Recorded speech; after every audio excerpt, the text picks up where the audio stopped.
we'll see if Tricia makes it through this.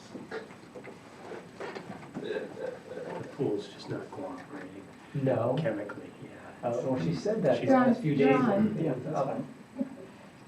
It's nothing I haven't said about. Okay. She was wondering, it was, the temperature of it was a little warmer than she,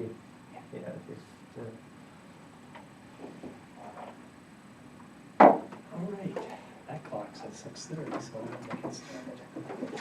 Call the meeting to order, please stand for the pledge of allegiance. I pledge Allegiance to the flag of the United States of America and to the republic for which it stands, one nation, under God, indivisible, with liberty and justice for all.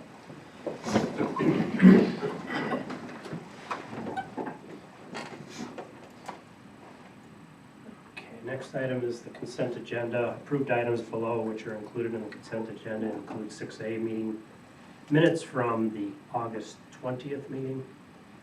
7B, the additional coaching staff appointments, 7A, certification of lead evaluators, and 8B, which is special education. Does anybody have any objections to these being on the consent agenda?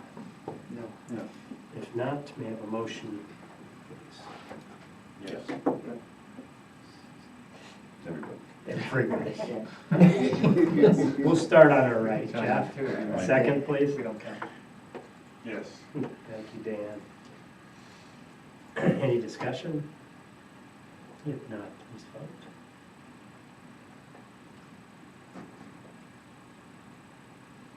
Yeah, 4 yes, 0 no's, motion passes. Good of the cause. Eric, are you interested in saying anything? I am.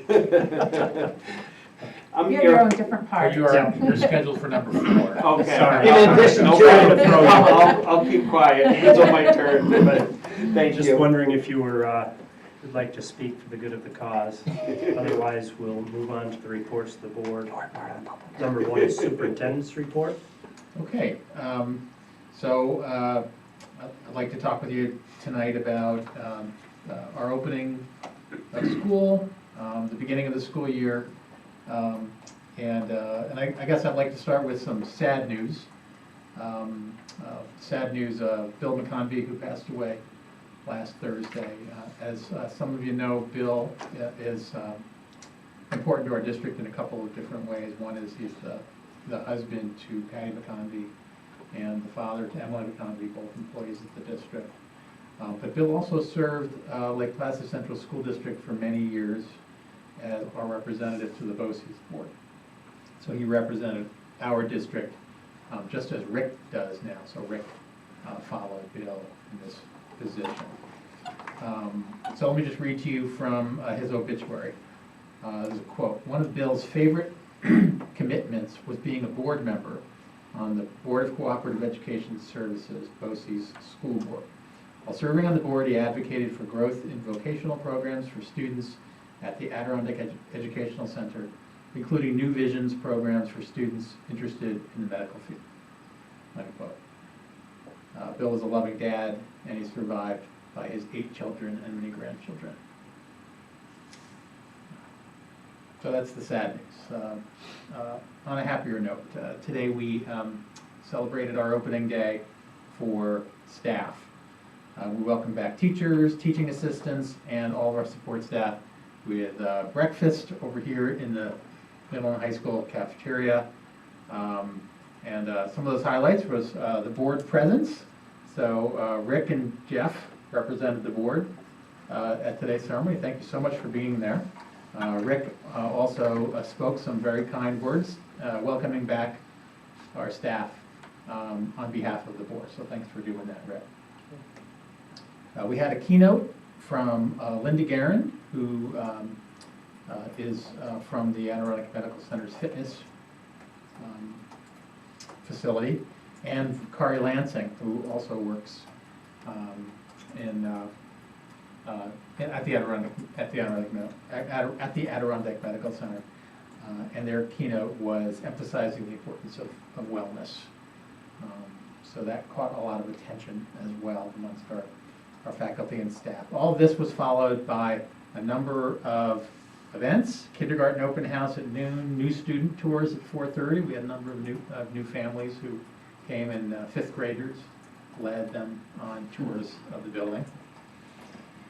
And then just now, still going on, is open house and the welcome back picnic over at the elementary school.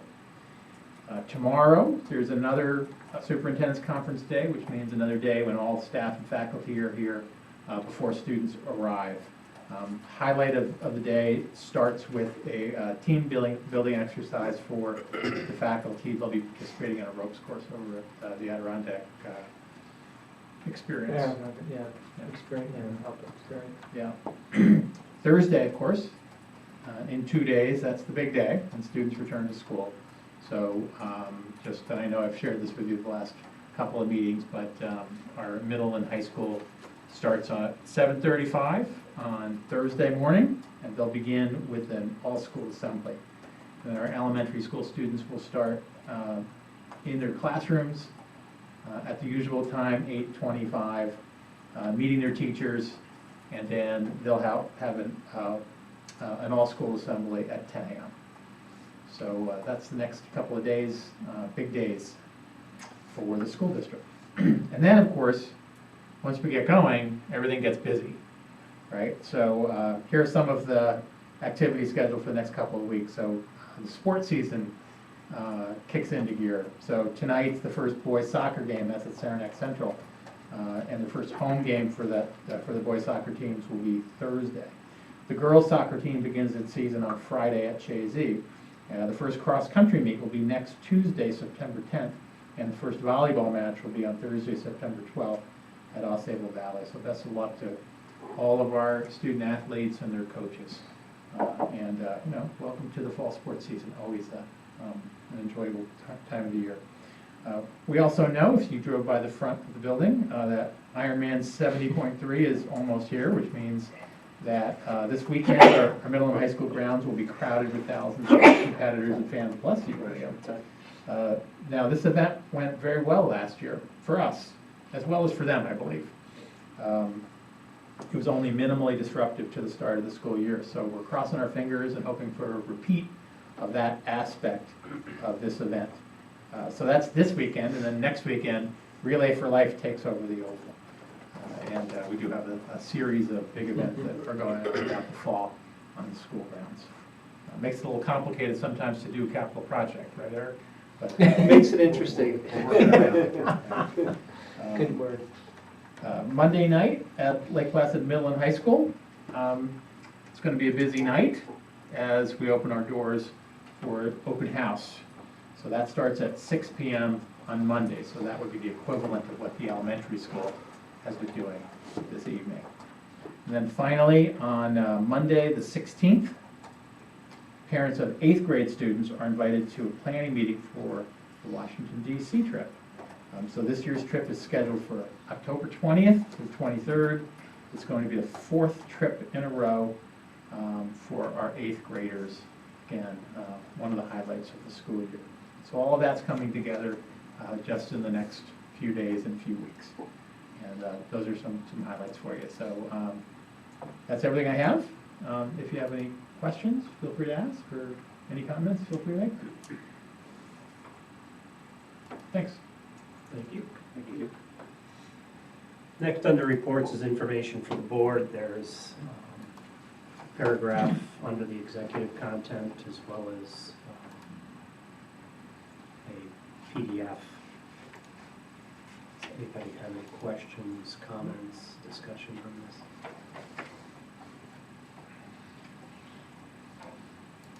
No, No.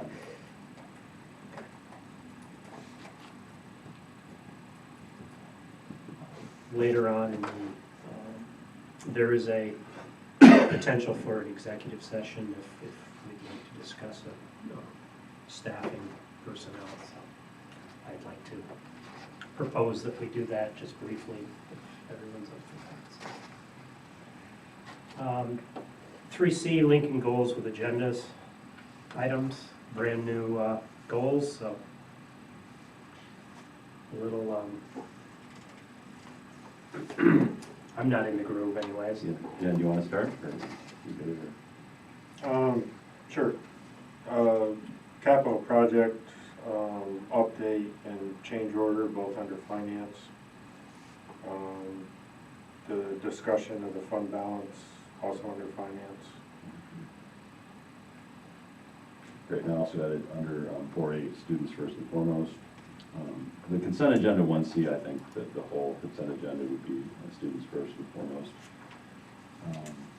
5A would be under finance. All of 7 under students first and foremost. That's all. Anybody have anything additional? No. Good job. Great. If we're set with that, let's move on to 4 capital project updates. We have Eric Robert, correct? Yep. With us from Schoolhouse Construction to review how things are going and answer any questions we may have. Okay. Thank you very much for having me this evening.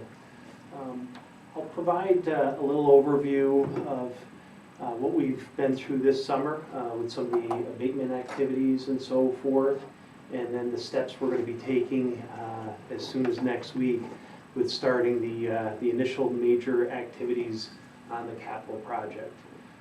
But before doing so, as I was thinking about getting ready for meeting with you, I reflected back upon the strategy and the plan that we developed with delivering the project.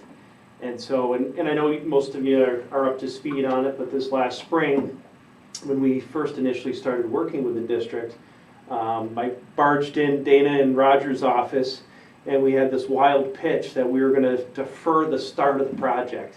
You know, everybody was excited to get things started, and we said, you know, we all have enthusiasm, but our recommendation really is to start with very minor activities and really push the bulk of the work to a fall start. And that was a recommendation that both Schoolhouse had as well as Mosaic, and it was a result of seeing many capital projects coming in over budget, especially with late spring bidding periods. In particular, the North Country has experienced that with a lot of neighboring districts. So this strategy is something that we implemented both at Lake Placid schools as well as New Lebanon, where we're also working with Mosaic. And in both cases, it was very positive. New Lebanon was able to, after bidding, was able to select all of their ad alternates, which totaled a little over $1 million. And then here at Lake Placid, we're able to select all of our ad alternates, which was between the $2 to $2.5 million range. So we had a lot of buy power for that strategy, and I give the district here a lot of credit for accepting our words of wisdom and taking the steps along with us. So with that being said, this summer, the primary focus we've had, as the group knows, is asbestos abatement. And we had a base scope of work, which was identified as abatement in key areas. Over at the elementary school, the primary focus was on the 4 bathrooms that we're renovating, as well as we had a little bit of abatement going over into the teacher's break area. I believe some of the plumbing and then the sink fixture there. Over here at the high school, most of the focus was in the crawl space, and then we also had mechanical room, and then we had some asbestos pipe fittings that were located in the team room area. As we know, as we started with this process, we uncovered additional areas of asbestos, as I'm sure you're familiar with. We've come across some things on the exterior of the building that we've addressed. We're actually currently wrapping up the final component, which is the window sills that were found to have a film that was asbestos containing. That's scheduled to be complete tomorrow. And speaking with the environmental monitor that the district has, ambient, they mentioned there's even a possibility to complete that this evening. So we'll see. With that being said, you know, the unfortunate news is that we did come across additional hazardous materials that were costly. The positive news is that we've removed a great deal of hazardous materials that were in your school buildings. So that's a good thing. And it also helped prepare us for the bulk of the construction activities. If we were here trying to do the regular activities with the project this summer, it would have been very, very difficult. And we would have experienced a great deal of delays when we're handling these items. So it's really helped kind of clear things out of the way for us, if you will, to allow us to move forward with the right foot, if you will. So some of the initial activities coming up, we did start also with the high school bridge this summer, dismantling the current structure, investigating the building and how the attachment of the bridge.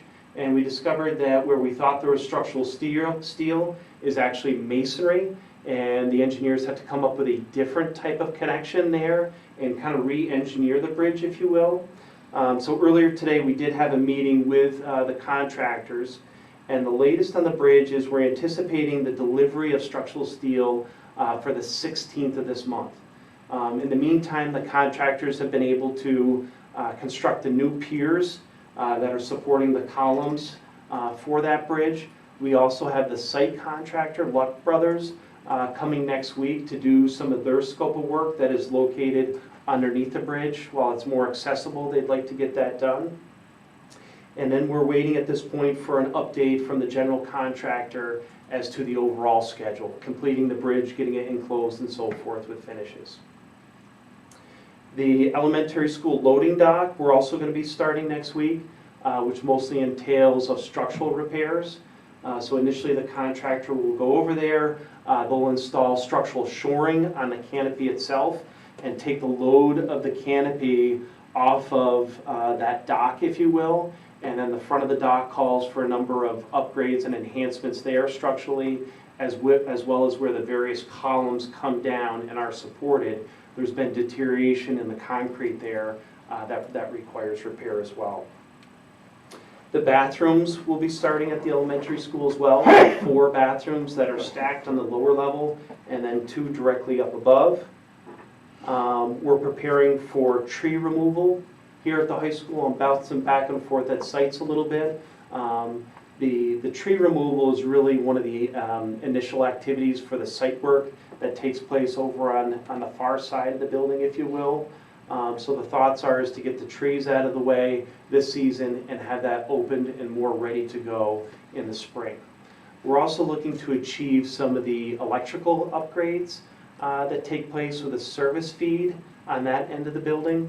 And in doing so, this past spring, we had a very productive meeting and review with the electrical engineer where some adjustments were made to allow us to proceed with those electrical installations in advance of the spring to allow for site work to start a little bit easier, if you will. A couple of additional items that we spoke about today that we're looking to do this fall also include the walkway that's along the administration building here, which is going from a ramp to more of a stair design we're looking to do. Inside the buildings, replacement of doors, frames, and hardware, which would be scheduled on second shift, and we'd have a sequence where the construction crews come in, they dismantle, they replace individual units on that particular shift. So the next day of school, when the teachers and faculty and staff come in, things are still secure and they have functioning doors and so forth. The same goes for windows as well. We spoke about a number of opportunities where we could go in and replace windows ahead of time. And part of this on a broader scale, some of these items were scheduled more for the spring and into the summer, but if these are activities that we can do sooner and take some of that load off of the summer, it'll help the summertime be more accommodating for construction, help us stay on schedule a little bit better and so forth. Mechanical piping we spoke about in the building as far as new installations go. And then lastly, the final item that we discussed today is starting with the addition off the side of the auditorium. All right, so the auditorium itself is not scheduled for construction or renovation until April 1st of 2020. However, we see an opportunity. It'll be a little bit of a trial with noise considerations, and if it's too much, activities may have to stop or be adjusted as far as the timing. But we're looking essentially to start with excavating and installing the foundation and the shell of the addition without intruding and dismantling the auditorium, if you will, leaving that open and accessible for the district up until April 1st. So that's kind of a brief summary. If there's any questions or anything, certainly please chime in. The windows you spoke about, are we replacing the whole window or putting the film on the windows? We have a combination of different, scope. In some cases, there's just the protective film is being put on. In other cases, we're looking at full window replacements. And one of the things that we had spoke about today actually is these, besides working around the needs of the district, looking at these in the fall, we're also going to have to be working around weather conditions. So, we gave a reminder this morning to the contractors, who many are from the Albany area, that, October in Lake Placid is like January in Albany type of thing. But all jokes aside, some of those materials are not permissible to be installed under certain temperature conditions. In particular, the window film. And we've seen it before where even if contractors start to approach the limits of those temperatures with that security film, it can have negative results. We've seen where there can start to be bubbling and so forth, causing the contractors to come back and reinstall. And we don't want to see that. Certainly, if there's any faulty installations, we will push to have them redone. But we want to help them plan for success the first time. So we're going to be keeping an eye on those things. Okay. Do we think that we're got a handle on the asbestos abatement? Any more surprises? I know you can't anticipate surprises, I guess. So, known unknowns. So some further investigation needs to take place. We've, I think, the team, including the district, the design team, us, the contractors, have learned more about your building, quite a bit about your building this summer from a hazardous material perspective. And we had a long discussion with the contractors today, which included a call in from your environmental consultant, Ambient, who oversees the abatement process. And we spoke about, hey, we do have more knowledge and more information now. We do not have a complete up-to-date report, which Ambient has been charged with. They mentioned today, I think, a target of approximately 30 days or a month's period of time. They feel that they'll be able to have that report up to speed, and we'll be sharing that with the contractors. But there's areas where we feel it's warranted to spend a little bit on exploratory work so that we can plan accordingly and not have what's known as these incidental disturbances, if you will. One in particular is we've discovered vermiculite in the high school.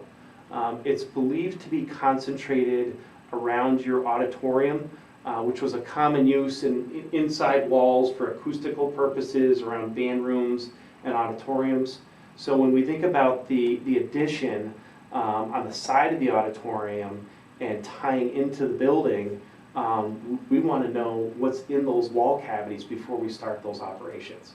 And so in that instance, we spoke about having Ambient come on site and actually do some test cores into the wall to see if there is the presence of that material. And if there is in that location, we're going to have to come up with some plans to address it, to handle it.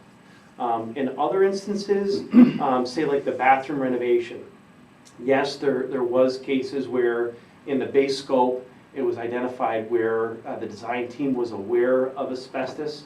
However, there can always be surprises in these older school buildings.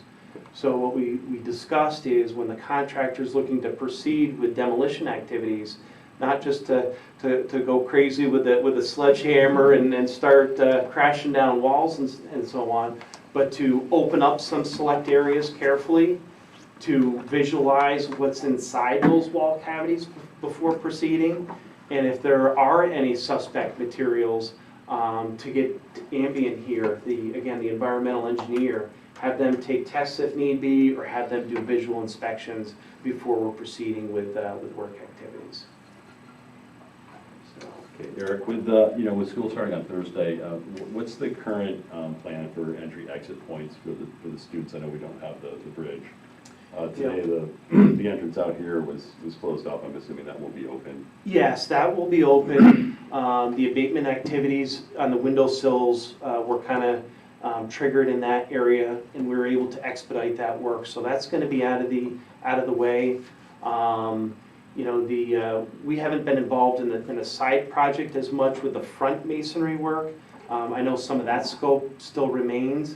So there's going to be times when that's probably going to have to be blocked off, similar to what you saw during the spring time frame. Other than that, we're not really seeing being all that intrusive. I know over at the elementary school, at the loading dock, it's been mostly used not necessarily for deliveries, but for staff coming in and out. And while construction's taking place in that vicinity, and the contractor chimed in earlier today, we really want to make that off limits unless there's an absolute need. So we're going to look to bring staff in the side entrance where deliveries are coming in. Actually, it's the entrance coming, the first one as you move down towards the front. Okay. And with regard to the asbestos, I mean, are there any areas in the building now that are not clear for, students to be in?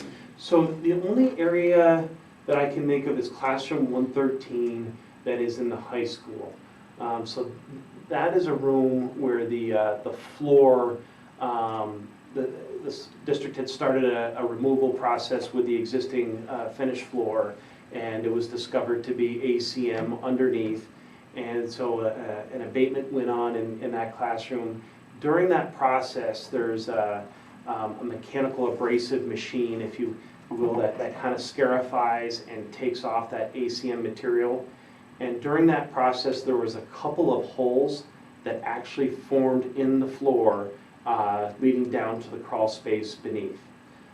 So we've been aware of this for a little while now, a week or so, maybe even a little bit longer than that. However, we have not been able to get a structural engineer in to fully evaluate that until this afternoon. And that's because the abatement in the crawl space was still active.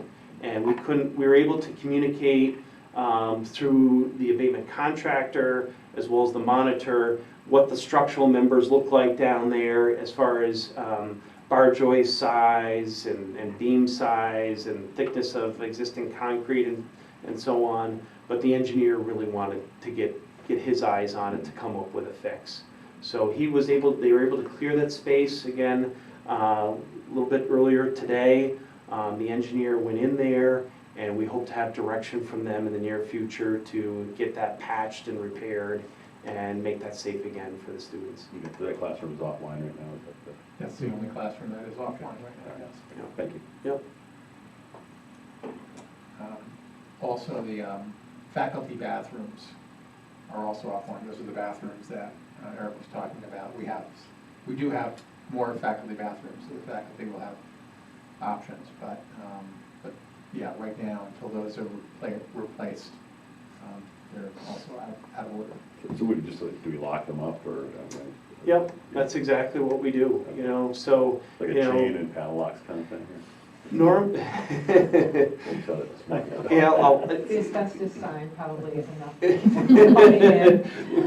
Well, now we've cleared what we know for asbestos there, unless we uncover more. But normally we use the existing doors to lock the space. If we're proceeding with demolition that's getting into taking out the frames and so forth, then we'll put temporary doors there. But we lock the space when it's not under construction just by locking the door. Great, thank you. Yeah. Anybody else? Thank you. Thank you very much. Thanks a lot for having me. I appreciate it very much. Great, Thanks for coming, Eric. Thanks for coming tonight, but also for this morning. Oh, no problem. No problem. All right. Have a good evening, everyone. Yeah, thank you. Thanks. Next on the capital project update are the change orders. We have 2 items under public content and then some more specifics under the executive content. Any questions, concerns, discussion? If not, we'll move right along to the discussion phase of the meeting, which item 5A is the fund balance allocation. Dana, would you like to? Sure, I can talk a little bit about it. When looking at this, I felt that, I know in previous years, there was the potential of having a resolution in place around this time of year in terms of allocating fund balance.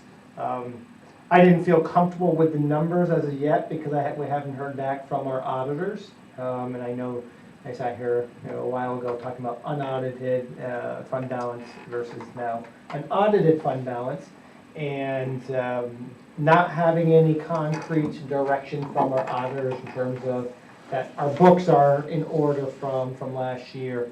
I was leery of putting up actual concrete numbers in a resolution. I'm more than happy to discuss the fact that when I sat here before and I gave a number about $245,000, and that was, I thought at that time it was probably going to go lower just because of everything that was in. Well, as the numbers were processed in terms of expenses and allocations coming in from the various federal programs that we are connected to, the number right now, as I see it, what isn't going to go down, but actually go up. In the range, and I can see that in the executive content, a number has been thrown out there, and I think that's pretty a nice approximates where we are or where we will be. Looking at it, all of our expenses are in, all of our revenue is in for the most part, with the exception of about 10% left remaining from our federal programs, but it has been I guess allocated.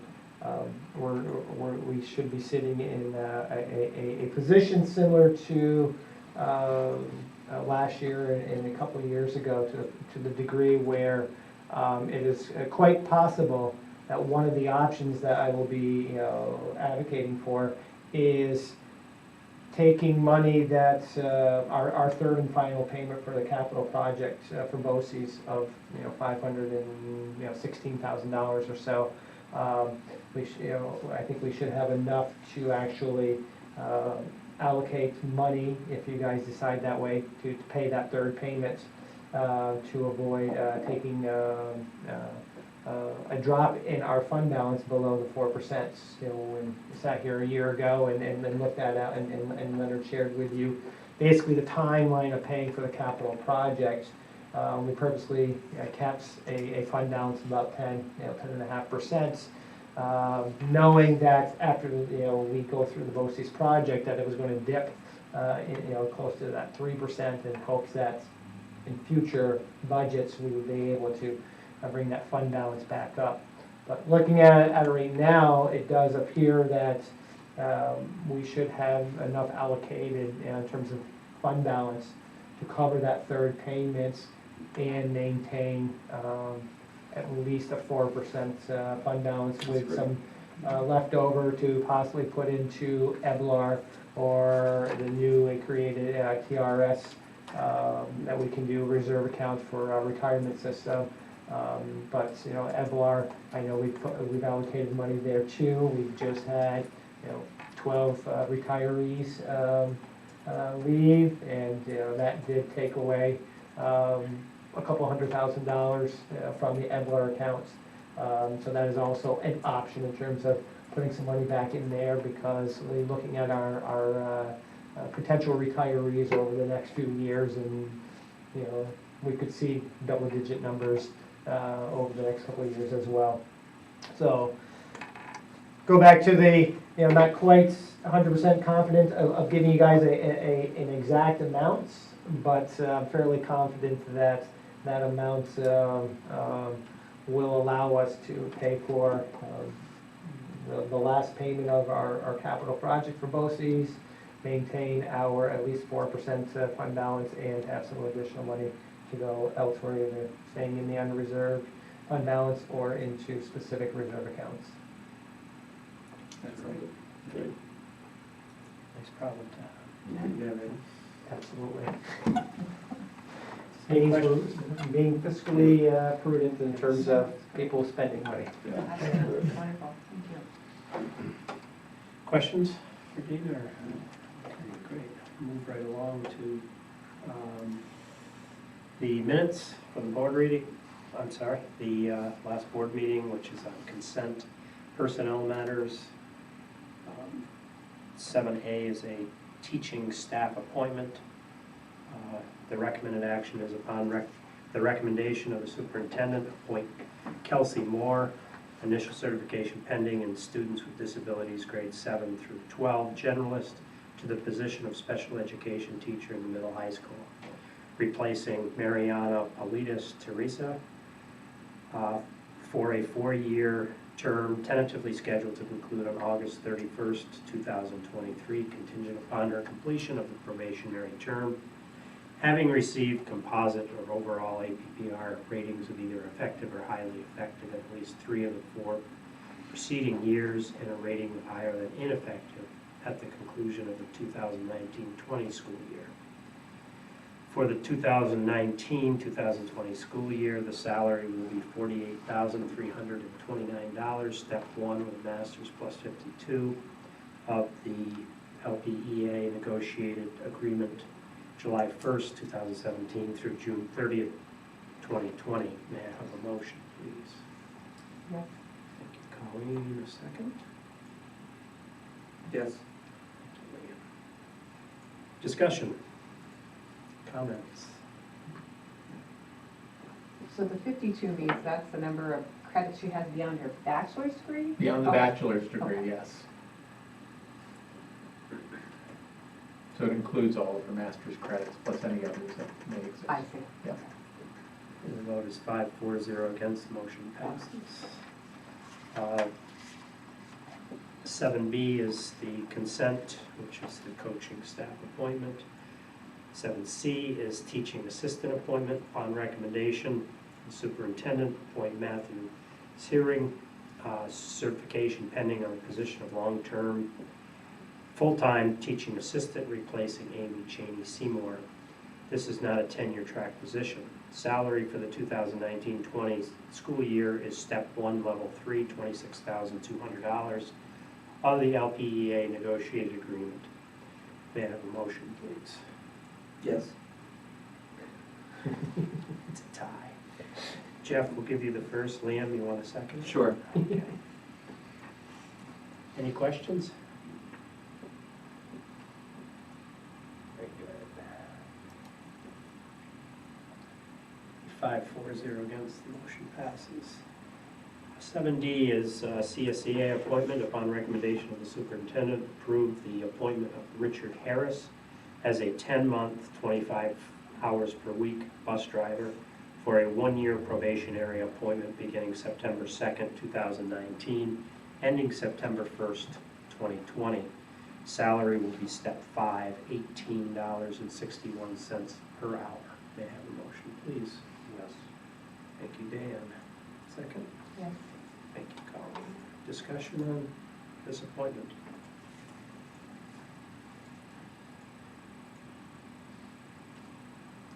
It's rather nicely spelled out in the narrative, so thank you.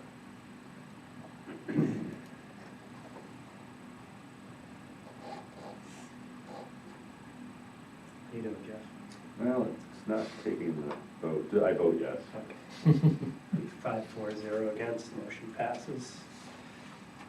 Additional action items. Certification of lead evaluators was on the consent, and then the special education was also on the consent. Are there any questions regarding the September 17th packet? No. If not, we'll enter the adjournment phase. Next meeting will be September 17th, 2019, and you have the following 3 meetings. October 1st, we are in Wilmington. Old topic items. St. Agnes busing ad hoc is scheduled. The onboarding is looking like either the 17th or the October 1st meeting to get that initiated. Any other old agenda items that anybody can think of? If not, new agenda items? Mine is more of a question, I guess, is upon the recommendation during our retreat was to add to the goals language supporting the new mental health initiatives. I'm not sure if we can just add that as a goal or if we have to vote on that.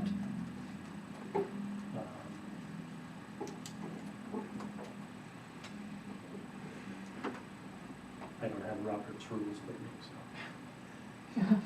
But I believe we voted on it, so we probably would have to vote to revise. Yeah. So can we put that on for next agenda, just to add that goal? If everybody's in favor. As Yeah. a separate goal or is Correct. it something, okay. Well, it'll most likely go under students first and foremost, as a bullet. Okay. Right. And before we move on, I should have asked this in the superintendent report, but could you give us what you know, if you're comfortable with, the BOCES project update? So, what I know is that the Adirondack Ed Center has, now they're under construction as well. And they have had a delay in being prepared to open the building to students. And so we're looking at Thursday and Friday, when after school here is open, that our students going to the Adirondack Ed Center would not be able to go because the building's not ready for them yet. So we're working out a plan right now to provide students with an alternate location or some alternate options because of this unforeseen disruption. They'll think they'll have it buttoned up by next week? That's what I hear. Okay. Yes. That's all we can go on. Yeah, that's really it. Okay. Great, thank you. Sorry to put you on the spot. No, that's okay. Yeah, I should have mentioned that in my report anyway. So at this time, I'd like to propose going into executive session. It will be brief, I promise. Do you want to? Recommended action is a motion to enter into executive sessions for the purpose of discussing the medical, financial, credit or employment history of a particular person. May I have a motion, please? Yes. Thank you, Colleen. A second. Second. Thank you, William. All in favor? Aye. Yeah. Make sure we get Yes. That's 5-4-0. Thank you.